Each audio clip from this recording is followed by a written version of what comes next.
Hey guys, welcome back to the Fanfic Reread Project. In this episode, we are continuing our reread of my original Hunger Games fic, The Tribute from District 12, with Chapter 6 of Part 2. I vaguely remember getting to my feet and moving some time ago. I don't know where I went. All I can recall is the canopy of trees moving above me, branches tangling and weaving around each other, then more darkness. That should have been 2 sentences. And then the nightmares. Were they nightmares? I'm not sure. Prim getting torn to pieces by wild dogs, Gale turning into a black shadowy demon trying to eat me, skeletons rising from the scorched earth of the lands outside the capital, jaws stuck screaming, running towards me. When I finally come to my senses, the world has color again. The ground is made of dirt again, and the trees don't move. The entire area is cast in a rich green light. So green. Alright, so let's pause there to talk about Cat's nightmares. There's not much to say about them. It's little, descriptions, but I feel like these things are more effective than the hallucinations that she had in the previous chapter. You might remember that I said last chapter that Cat's hallucinations were kind of over the top, and it felt like I kept throwing things in there that weren't necessarily relevant. With these, I don't know about Gale turning into a black shadowy demon, but I could see how that could be drawn back to some type of latent fear and still just be relevant. And Prim getting torn to pieces by dogs is pretty obvious. Like, she's trying to protect Prim, but then Prim dies anyway. And the skeleton one seems like well, what does that mean? But I don't know. I kind of like that as a callback to the Doom and like what happened to Valyria and stuff. So I don't mind it. I must have fallen into some kind of hole while I was stumbling around. Or maybe this is just where I took shelter, I can't remember. My entire body is aching, but the stings especially. My joints creak when I try to move.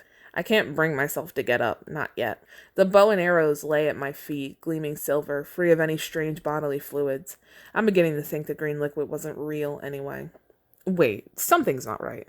I haven't moved in hours. The arrows should be covered in blood, or at the least dirt. And yet, there they sit, clean as they were in the cornucopia. How is that possible? And there's something on my arm, some kind of leaf. How did that get there? Good morning. The voice makes me nearly jump out of my skin. I bolt upright and turn. It's Rue. It's just Rue. Her eyes widen in shock, or amusement, and she moves toward me. I didn't mean to scare you. Oh no, I know. It's been... She nods her head. Yeah, I know. I'm relieved. This could have been worse. I was in my most vulnerable state for... I'm not sure. It's hard to tell where the sun is in the sky from here. The trees grow so closely that the light falls to the ground in small shafts. It was dawn when I dropped the nest, but I only remember darkness after that. How long was I out, I ask. She found me. She'll know. A day and a half. A day and a half? A day and a half? That explains why I'm so stiff then. I haven't moved in over a day. Lucky that Rue found me. I could have easily been killed. Apple? She holds the round red fruit out to me. I eagerly accept. I crunch into its crimson flesh. It tastes like heaven. I haven't had fruit since I left the capital, and I hadn't realized how much I've missed it until now. I get a good look at the leaves on my arm now. They're familiar, something I've seen my mother use once or twice back home. Rue must have noticed me looking at them. They pull the venom out of the stings, she says. We always keep them around when we're out in the orchards. Orchards. That's right. You're from District 11, I mumble. Agriculture. Yep. There are a lot of nests out there. A lot here, too, but only near the tree line. That's why I had to come in deeper. She takes another bite of her apple and chews before she begins talking again. I was close to the edge before, but then I saw you walking in further, so I followed you. So I did go wandering. When was that, I ask. Yesterday. I think you were still out of it, but you had the right idea. My instincts are better than I could have imagined.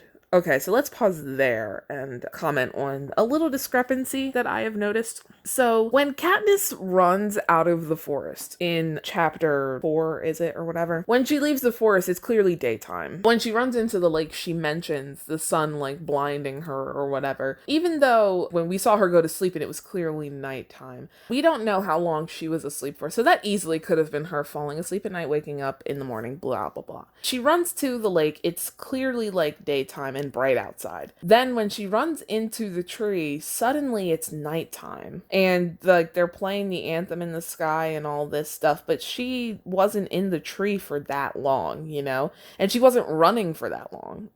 As far as we can tell, there is no conveyance of that time, But then when she gets out of the tree, suddenly it's daytime again, and we saw the entire time she was in the tree. Now, the only thing I can think of is because they're in the arena, the game makers are controlling what it is, or of course it's a writing snafu, which is what I think it really is. But if there wasn't an universe explanation, I could only think of the game makers controlling when night and day happen, which has got to be weird for the other tributes, and the sun's going up and down, and they're just like, what the fuck's going on? The thing is, at no point does Katniss ever comment on like, wow, the length of the days is really weird. She says it that one time, and then that's it. That's all we ever hear about that. And I feel like she would have commented on it if things had been as strange as they appear to be. So I definitely think that was a writing error on my part, and she wasn't supposed to wake up in the daytime or something like that. I hear something rustle in the bushes behind me. Rue's heard it too. She's gone completely still. I reach for my bow as slowly as I can, grabbing it without making a sound. I see a flash of feathers in the gaps in the foliage. It's some type of bird. Rue's moved behind me now, looking over my shoulder. Do you know what it is? I whisper to her. A small head becomes visible, a light grayish-brown color, with a slender beak. It's a grusling, she whispers back to me. We have them at home. Sometimes a flock will wander into the orchard and we'll catch them for lunch. I take aim at the little bird.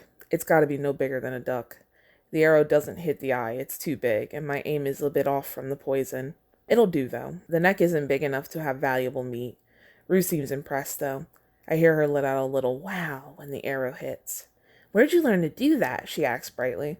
My dad taught me. I get up and retrieve my kill. Come on, let's eat. I get up to start collecting firewood. It takes a while, but I eventually do it. When I realize Rue isn't following me. Well, come on then. She cocks her head to the side. You're going to share your food with me? Of course. Why wouldn't I? Because we're supposed to be enemies. Oh, I see. That's my own fault for being so presumptuous, I guess.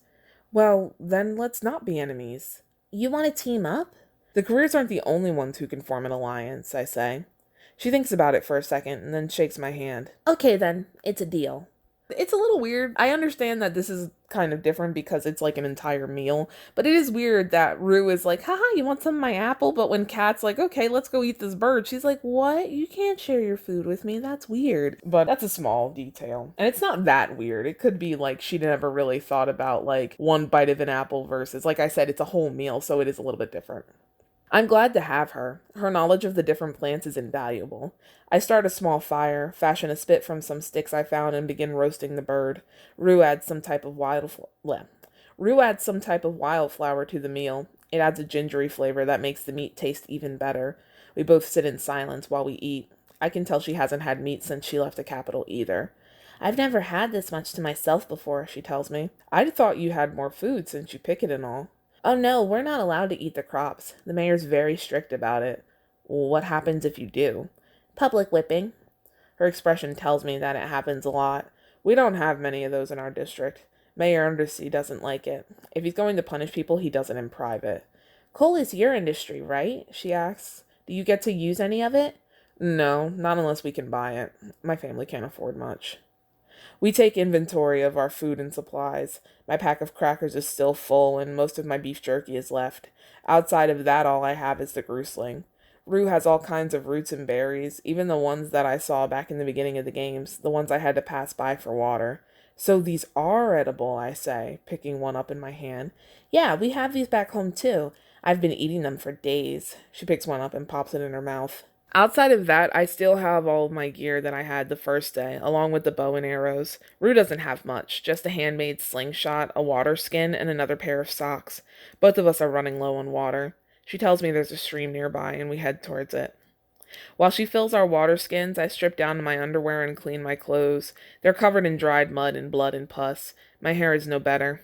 I end up just lying in the water, groaning as my body settles. I can hear Rue laughing at me on the banks.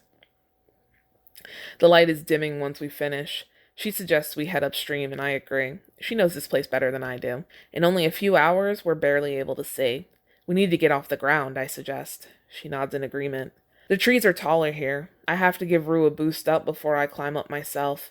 Once we get a little higher, I see that the sun hasn't even finished setting yet. But when I look back down, I can't see the forest floor. It just looks like a black void. I roll out my sleeping bag. Rue runs her hand on the fabric. It's the same stuff the jackets are made out of? I nod. Must be warm. Do you sleep in just your coat? She nods and then adds, I use the other socks for my hands. I can't imagine how cold it must be. You can share my sleeping bag. There's enough room for both of us. Her face lights up. We're safely inside once the sun finally disappears behind the trees. It's crazy, I say, the way it gets so dark down there. I've never been in a forest this big. They have a forest in District 12? Rue asks. It's outside the fence. Her eyes widen. It's nothing like this, though. We don't have a forest in District 11, she begins. No forest, no woods, just the orchard. Is that where you learn to fly through the trees like that? She smiles. What's it like outside of the gate? She tells me that grasslands surround the entire district. They stretch out for miles around as far as the eye can see, and it's as tall as a full-grown man. She mentions that from the trees in the orchard you can see a giant mountain to the east, She mentions that from the trees in the orchard you can see a giant mountain to the east, the only one in the area. She says that they say there are ruins at the foot of it, an old city founded by their ancestors, but no one has been there, of course, so they don't know for sure. I like this description because it's very clear that she's talking about the Dothraki Sea, down to the point where I think it actually uses turns of phrase from the book that were used to describe it by Sir Jorah. That's pretty interesting. And see, like, the setting stuff to me integrates pretty well. There are a few other things that don't work so well. I've pointed out a few things, but the big thing that really sticks out like a sore thumb hasn't happened yet. But we'll get to that when we get to that.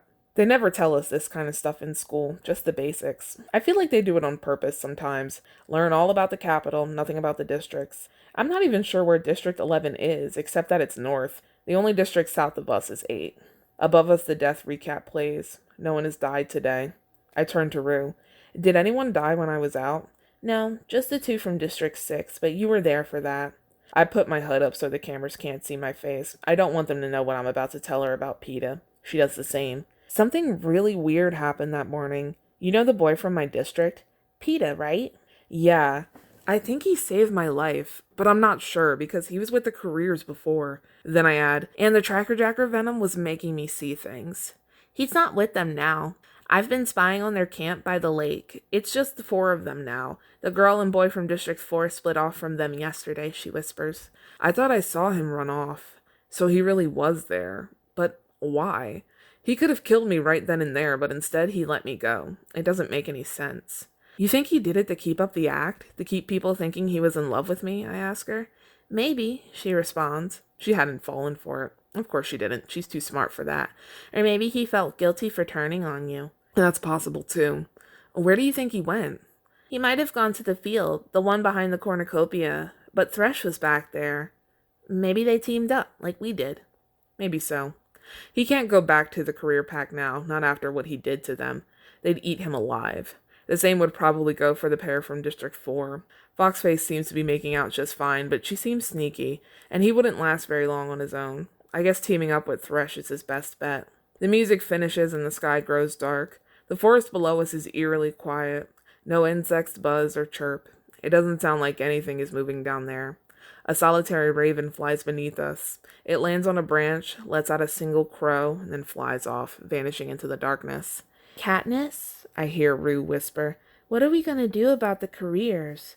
It's a good question, one that hadn't even crossed my mind. They're so strong, she whispers. We're strong too, just in a different way. You are. You can shoot, but what can I do? You can feed yourself, I say encouragingly. But they don't need to feed themselves. They have all those supplies. But what if they didn't, I ask, raising an eyebrow. I don't know if she can see me. If not, I hope she catches my tone. They wouldn't last very long. No, I guess not. But can we do anything about that? I have a plan, one that'll push us ahead of all of the careers. I think we can. And that's the end of that chapter. That wasn't bad. I would say it isn't anything special, but it did keep me engaged. The prose wasn't as annoying. I think it's because this chapter has a little bit more dialogue.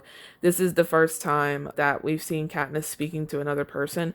And I did mention this before, and I think part of the reason why up until this point Katniss has been more annoying to me personally is because she's been forced to deal with a lot of people that she doesn't really get along with. So seeing her interact with Rue, it is a breath of fresh air, not just because we're seeing her talk to a person for the first time in in a little while, but because it's a person that she doesn't hate or just otherwise kind of find annoying in the case of like Effie. So that's always nice. So let's move on to chapter 7 now.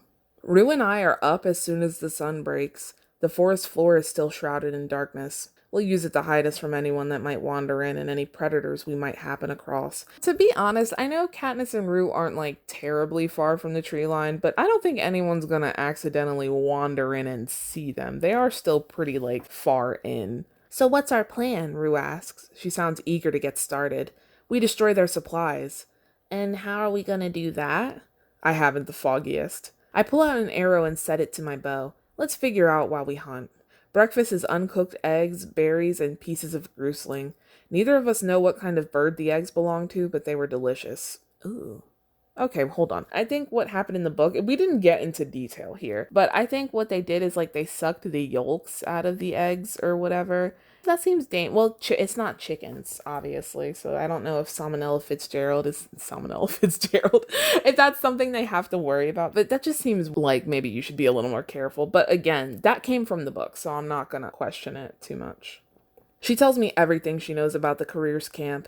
Their living quarters are by the edge of the lake. The supplies are set up right in front of the cornucopia. Yeah, that should have been 2 sentences. I don't know why there are so many instances in this story specifically of sentences that clearly are 2 sentences that should be separated by a semicolon, but instead there's just a comma between them.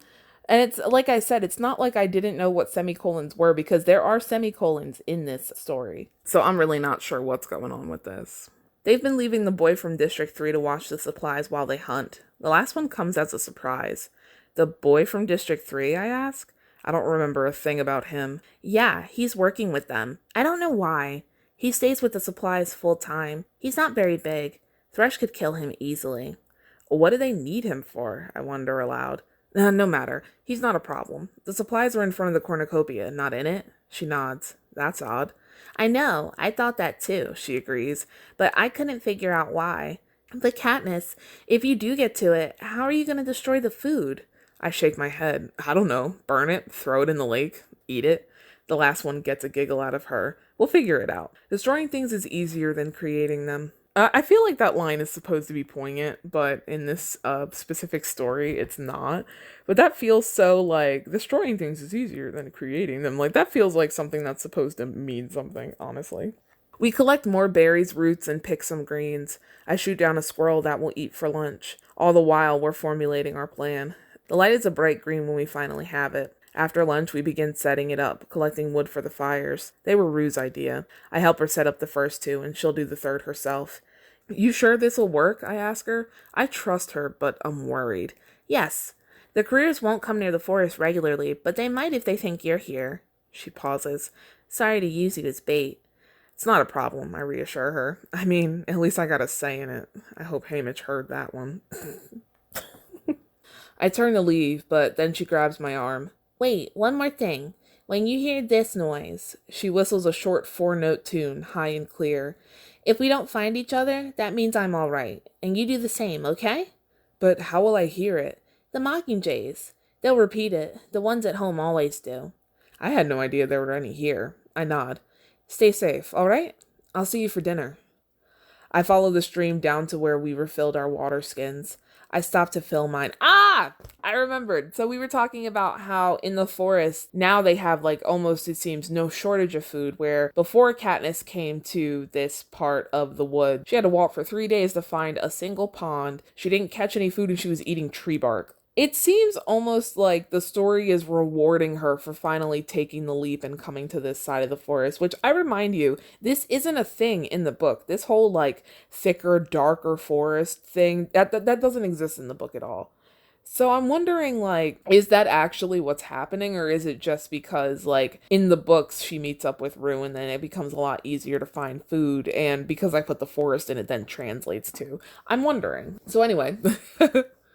I follow the stream down to where we refilled our water skins. I stop to fill mine again. I don't take any chances. Soon I'm near the edge of the forest, to where I stumbled in after the wasp attack. The woods seem to have recovered from the fire a bit. At least there's cover. I slow my pace. I'm coming to the edge of the lake. I slide underneath a thicket of bushes. The branches conceal me completely, and the careers camp is in full view, just the way Rue said.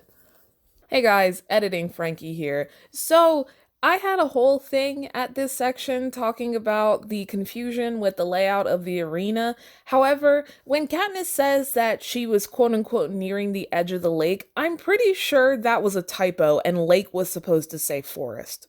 All of the stuff that I had said here about, like, oh, how can she be at the edge of the lake while still being in the forest is completely irrelevant because it was just like a mistake. It wasn't me confusing the layout or anything like that. Now let's get back to the story.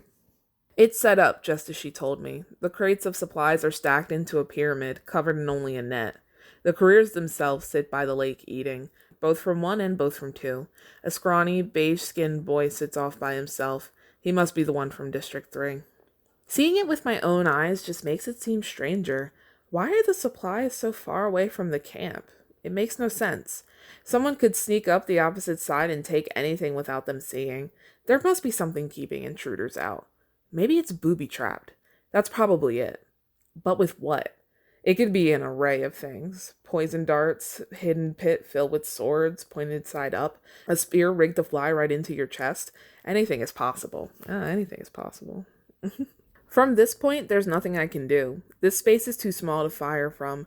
Standing, I could shoot a flaming arrow into the pyramid, but then what? I need something to make it catch. There may be oil, but there may not be. Even 50-50 odds are too risky. But then what can I do? It's too far to haul it all to the lake and dump it. I'm still weighing my options when I hear the boy from District 2 yell. He spotted the fire, I can tell. Then they get in an argument about whether the District 3 boy should go. The District 2 boy shuts them all up by shoving a spear into the boy's hands. He's going with us and that's final. The District 1 girl opens her mouth to protest, but he growls out, "What did I say?" silencing her just as quickly. I can tell the tension between them is rising. They'll be separating soon.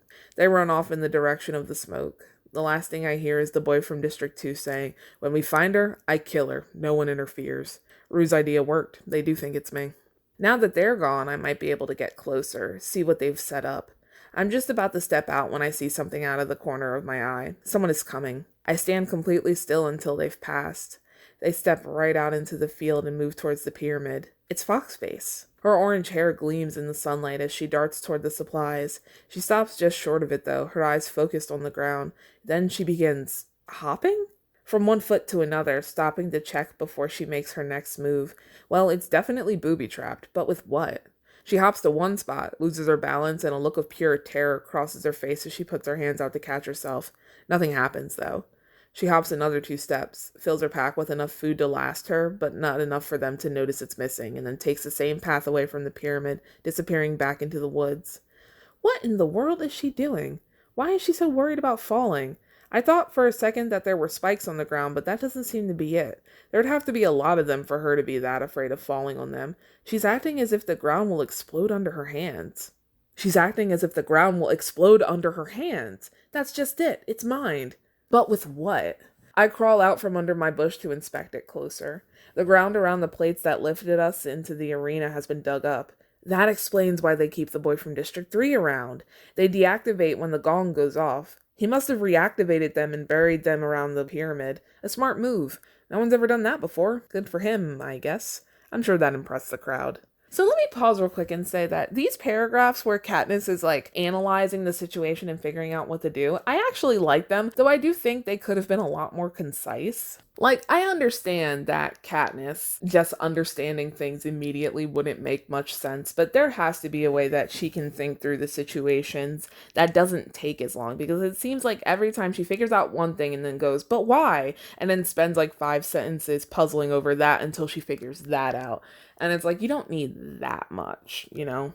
Now I need a way to set them off. It doesn't take much. You can drop something small and they'll blow. That happened once. A girl dropped her token by accident and blew herself sky high. They had to scrape her remains from the plate. It was disgusting. Oh God. But what can I do? An arrow isn't going to be enough. I can throw something, but I don't know how far they are from each other. I could end up setting off just one. That'll be my best bet, probably. Maybe they will cause a chain reaction. I can only hope that's what they'll do. I just need something to throw. Another stream of smoke floats into the sky. I don't have much time. They'll have caught on by now. I need to think of something. Something to throw, something to throw. Wait, I saw Foxface take some apples from a stack tied to one of the crates. There's enough of them to set off more than one, even if they aren't close. If I can just break the bag. I can. I know I can. I don't know how big the explosion will be. I need to move. I stand in front of the bush I was hiding under, close enough to aim properly, but far enough to get out. I fit the arrow to my bow and aim for the bag. It tears a hole in the side. One more. I let the second arrow go. It's better than I expected. The entire bag rips at the bottom. I turn and dash into the woods. I know they'll fall. I can only hope they'll set off enough. I don't bother to look back. I'm not a fan of explosions. I just clear the bush when the blast throws me forward. And that's the end of that chapter. I actually kind of like that. That wasn't bad. Again, I prefer chapters where Katniss stands around analyzing situations. I don't know why, but seeing her think through this stuff really is interesting to me. And I think what it is because you're actually seeing her like think through a situation. I think what it is that this stuff doesn't feel like filler. It feels like the character actually is working through a problem here. And as I've said, I actually am further ahead in the schedule of the rereads than me reading this kind of betrays.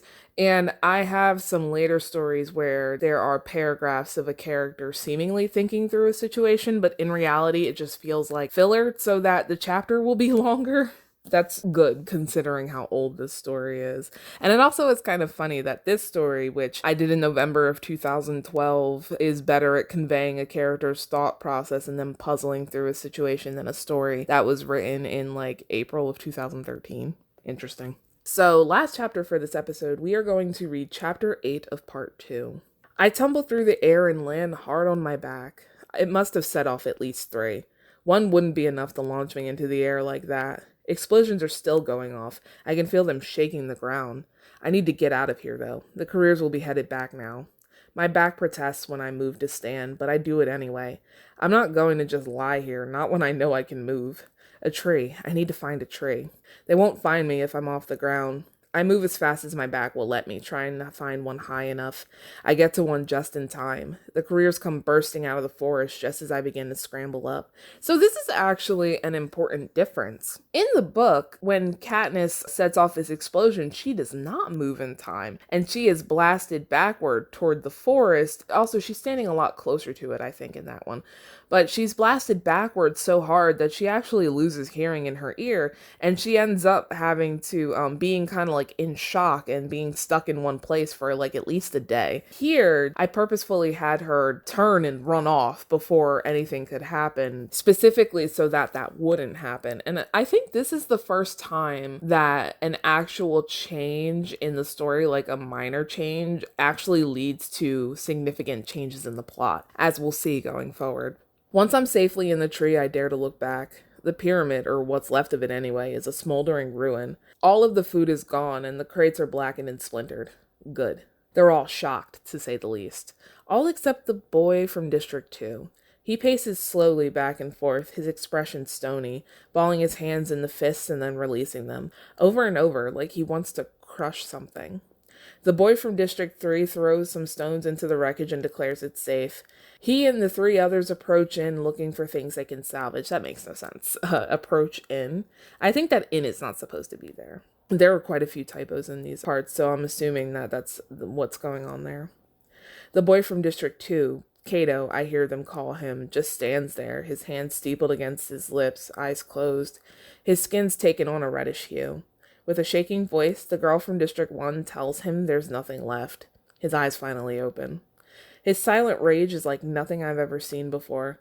Calmly, he walks over to the District 3 boy, grabs him by the head, and breaks his neck. I swear I hear the crack, but that's impossible. The body falls to the ground lifelessly. The girl from District 1 lets out a whimper, but snaps her mouth shut when he turns her way, as if he'd come for her next. The girl from District 2 isn't even the least bit affected somehow. If anything, she looks angry herself. She walks right up to him, tells him that the intruder probably died in the explosion, that the sound must have drowned out the cannon shot. Then she takes him by the arm and leads the group to the far side of the lake to let the hovercraft collect the body, to wait. I take this as my chance at escape. They're too far to see me. I slide down the tree and hobble into the forest. The shadows almost feel welcoming at this point. They mean safety. I make it back to the stream, but Rue isn't there. I traveled to the site of the third fire. The wood is still there, stacked perfectly in a cone. It was never lit. I did destroy the supplies right after I saw the second fire go off. She didn't need to light this one. But then where is she? Before we continue on with that part, I did want to note that the depiction of Kato here is different from what's in the book. In the book, he throws what looks more like a tantrum. When he kills the District 3 boy, he's all like, oh my god, I can't believe, and stuff like that. I just remember that he was a lot more emotional in the book. Here, I did deliberately change his actions. However, over the years, I have had different feelings about whether this was a good idea or not, because him being depicted as throwing a tantrum when this happens is supposed to be not symbolic, but it's supposed to show the fact that the other people in the Hunger Games aren't like really the enemy here, that they're also kids. And like Kato, who is actually one of the older tributes, is still like a child who throws emotional tantrums when he doesn't get what he wants, when he gets angry. So changing his depiction so he's this kind of like cold, stoic, almost like when I see him, I think a lot of Bane is played by Tom Hardy in The Dark Knight Rises. That's a little bit weird. If you're gonna do something like that, make it a comment on the society they come from and the fact that he can be like that even though he's 17 years old, because that's not the way a kid acts. Even an older teenager like that's almost an adult. But the thing is that there is no real deeper meaning to that. He just acts differently, and I don't really know why. The whole point at the end is that like these kids aren't really the people that they should be fighting against, and they're really all victims here. It gets undermined by Kato being portrayed as like a stoic badass sort of, The place we spent the night. Why hadn't I thought of it before? I make my way back to the stream and begin following it up. I get about halfway when I hear the footsteps. In a flash, an arrow is to my bow, aiming in the direction of the noise. It's Rue. It's just Rue. A sigh of relief escapes my lips as I lower the bow, and then she runs into my arms. I hug her so tight I lift her off the ground. You blew up the food? Every last bit. Great! She smiles at me brightly. What do we do now? Get some dinner. Celebrate. All right, so, even bigger difference.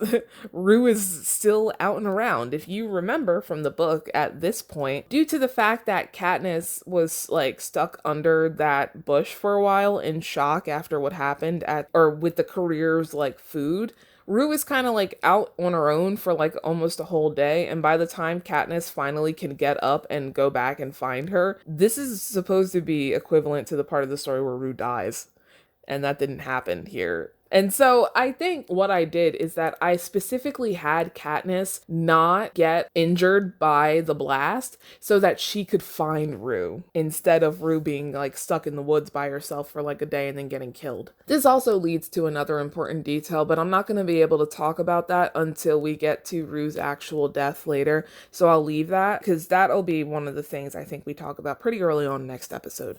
We ate well tonight. I was able to catch another goosling, one a little bit bigger than the last one. We found some arrowheads, Katniss, along the stream, dug up the roots and roasted them. We also chanced upon a rosemary bush and added that to the meal for more flavor. Even back home, this would be like a feast. We're packing away the leftovers when Rue abruptly stops moving. She's heard something. Then I hear it too. Something's coming toward us through the underbrush. I ready my bow, expecting a wild dog, but as the sound grows closer, I realize that it's too sporadic, not the sure footfalls of an animal. That line always confuses me because it's not like, don't animals get injured too? Don't they have sporadic footfalls from time to time? But anyway, it's a person, someone who's been injured probably. I think momentarily that it might be Peeta when she stumbles into view. It's the girl from District 4. She stumbles toward us, a nasty slash wound in her stomach drenching her shirt with blood. Her eyes roll back in her head as the cannons sound, and she falls to the ground. And that's the end of that chapter, and where we are going to end this episode, even though that means this episode's a little bit short. We only have 3 chapters left, so next episode is our last episode. So yeah, that chapter was short, but it was fine. Again, I think the reason why it was so short is because of the drastic change in events that spins off of Kat getting away from the explosion in time. Yeah, I'm actually compelled to see like what happens next. What's changed? Even though I know what changed because I wrote this and I've read this multiple times.